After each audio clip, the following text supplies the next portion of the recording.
Welcome to the World News. To give you today's top stories around the globe, I'm Randolf Jamias.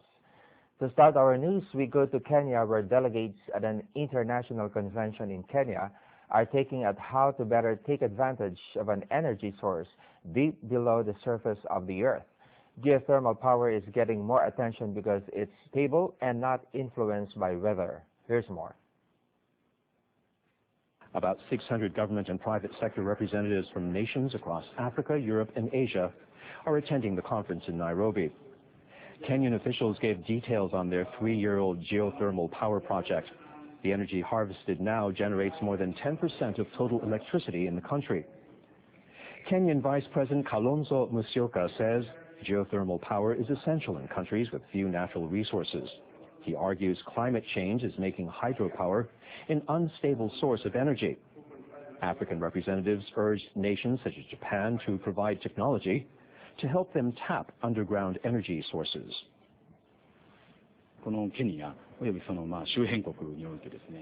Geothermal power in Africa has a huge potential, and Japanese firms are seeing it as a great business opportunity to use their technology.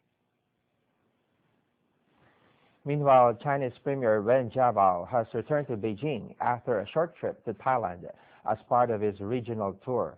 At the meeting in Bangkok with Thai Prime Minister Yingluck Shinawatra, Premier Wen praised the manner which Thailand had effectively overcome challenges from severe flooding and international financial crisis.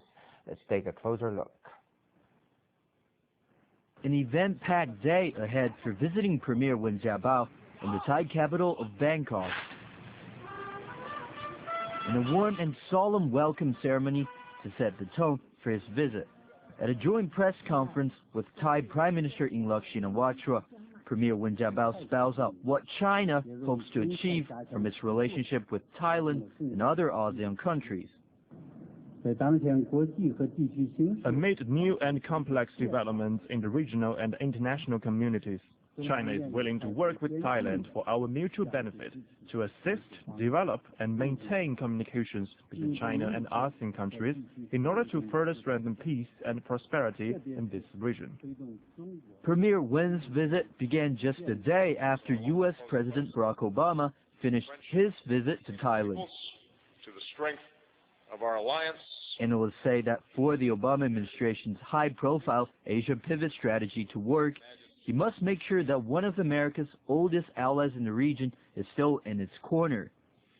But Thailand is also eager to show China it regards its immediate neighbor and second largest trading partner, at least, as being on a par with the U.S. And tourism is just one of many reasons. The number of tourists from China is increasing rapidly. This year, 1.9 million Chinese tourists visited Thailand, and we've agreed with China to work together on things like increasing flights to Thailand and other related issues in the future. During the bilateral talks, the Thai Prime Minister called for greater trade and investment between the two sides with a specific focus on manufacturing, agriculture, and infrastructure. The two leaders also witnessed the signing ceremony of several cooperation documents. Earlier in the day, at the opening of the first Chinese Cultural Center in Southeast Asia, Premier Wen Jiabao and Prime Minister Yingluck offered their blessings for deepening of cultural exchanges between the two countries. Thailand is currently home to 22 Confucius Institutes, more than any other country. During Yingluck's official visit to China earlier this year, China and Thailand upgraded their ties to a comprehensive strategic partnership of cooperation.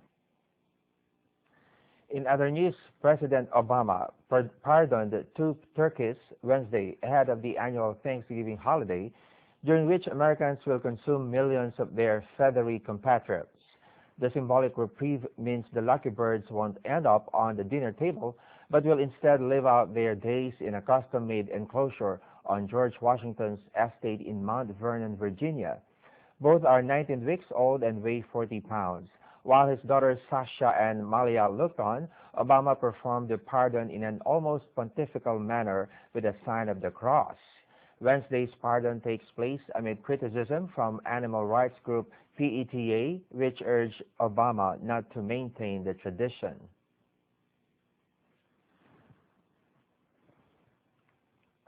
One more gift to give. And it goes to a pair of turkeys named Cobbler and Gobbler. The American people have spoken, and these birds are moving forward.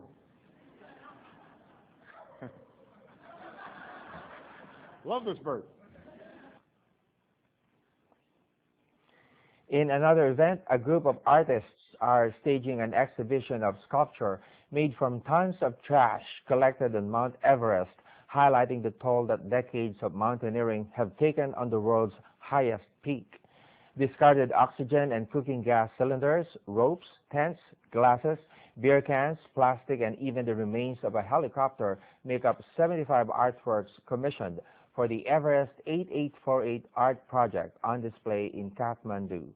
64 porters put together by the Everest Summiters Association and 75 yaks amassed a total of 8 tons of trash, which they carried down from the mountain over 2 spring season expeditions. 15 Nepalese artists spent a month in workshops preparing pieces for the exhibition. Climbers spent tens of thousands of dollars trying to reach the summit, but local Sherpas complain that only a few pay attention to the rubbish they leave behind.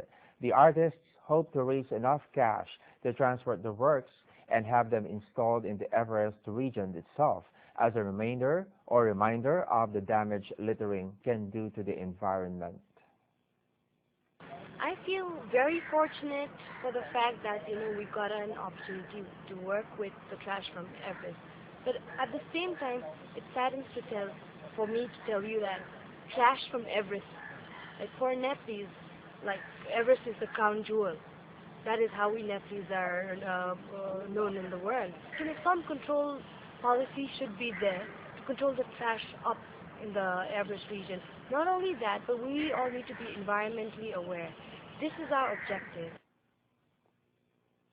Moving on, let's go to Guatemala.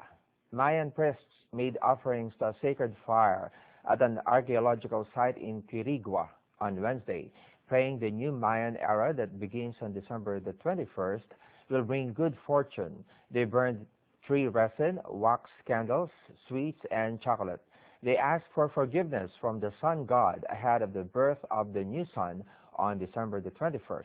But they don't believe this will mean the end of the world, despite the popular misinterpretation.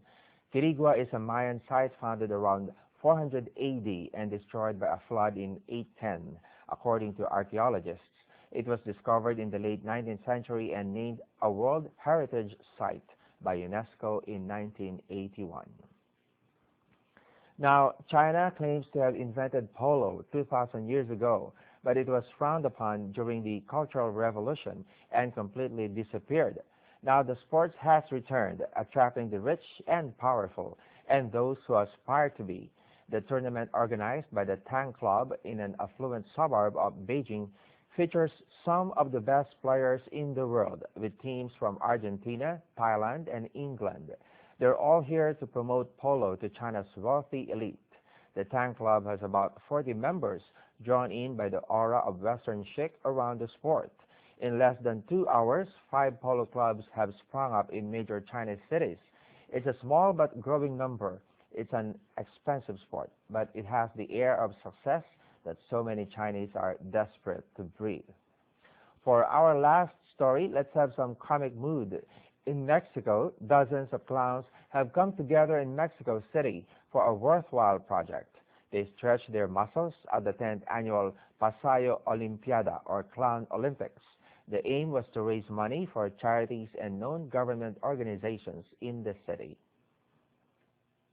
Big shoes and red noses everywhere. Funny diving, human bowling, and tug of war, and a clown shoe relay race featured in this particular Olympic game. The clowns earned points for each event. The one with the highest score was awarded the title of Clown Athlete of the Year. The greatest thing you can do is to make people smile. It's beautiful. And a very rewarding experience for everyone. The goal is to spend some time with the children so they can see the clowns having good times and making people smile. We can have a good time in a healthy way as well.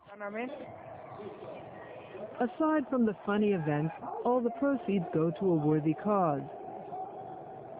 The Clowns Club of Mexico, organizer of this event, expected to have enough funds to pay for about half a ton of groceries this year.